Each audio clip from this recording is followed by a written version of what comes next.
Bharatiya Janata party के double standard. अध्यक्ष महोदय, जब विपक्ष में थे तब ये कहते थे कि ये लोग अब क्या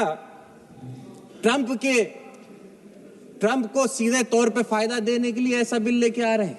मैं इसीलिए ऐसा कह रहा हूं क्योंकि पूर्व में अध्यक्ष महोदय हमने देखा है कि अमेरिका की तरफ से जो टैरिफ हम लोगों के ऊपर लगाया गया, उसके बाद जिस तरीके का दबाव भारत सरकार के ऊपर बनाया गया, क्या कहीं अंदरूनी तौर पे भारत सरकार ये तो नहीं सोच रही कि ये रेड कारपेट देकर कंपनियों को, अमेरिकी कंपनियों और फ्रेंच कंपनियों को फायदा देकर जिस तरीके का टैरिफ का दबाव ट्रंप बना रहे हैं, उसको कहीं ना कहीं खत्म करने का प्रयास ये सरकार भी अंदरूनी तौर पे कर रही है, ऐसा हम लोगों को दिखाई देता है। साथ ही में मैं आपको बताना चाहूंगा कि 2010 में डॉक्टर मनमोहन सिंह जी की सरकार में जब civil liability of nuclear demand act लेकर आए थे तो इसमें बीजेपी ने जमकर विरोध किया था।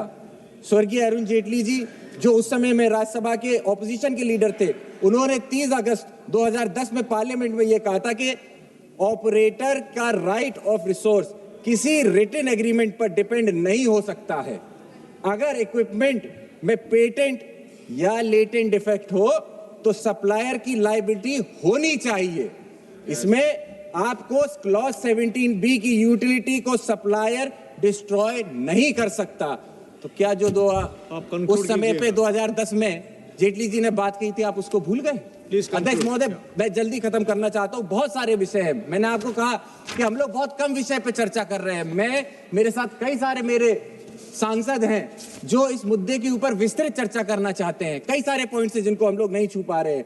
पब्लिक सेफ्टी की बात है, फॉरेन कंपनीज की इंटरेस्ट की बात है। वहीं पे आप देखा, जब मैंने आपको बताया कि किस तरीके की हिपोक्रेसी हो रही है कि आज जहां पे महोदय इस बिल की एटॉमिक एनर्जी एक्ट 1962 की civil liability for nuclear damage act 2010 दोनों को अपोज करता है, वहीं पे 63 ईयर्स बाद, 63 साल बाद पुराना कानून जिसमें पब्लिक इंटरेस्ट को सबसे ऊपर रखा गया था, आज उसको खत्म क्यों किया जा रहा है? अध्यक्ष महोदय, मेरा आपसे अनुरोध होगा कि इसमें पूरे तरीके से प्राइवेट सेक्टर को ही लेकर आने का प्रयास कर रही है। आज सरकार की स्थिति अध्यक्ष महोदय ये है, पूरे तौर पे अपने लब्बो लुबाब इस बिल को लाने का सरकार का ये है कि जिस फाइनेंशियल परिस्थितियों में आज ये सरकार फंसी हुई है, जहां डॉलर 90 से ज्यादा निकलता चला जा रहा है, इनके कंट्रोल से बाहर हो चुका है, ऐसे में जब इनके पास इन्वेस्टमेंट नहीं है, जब कोई भी कंपनी नहीं आना चाहती है,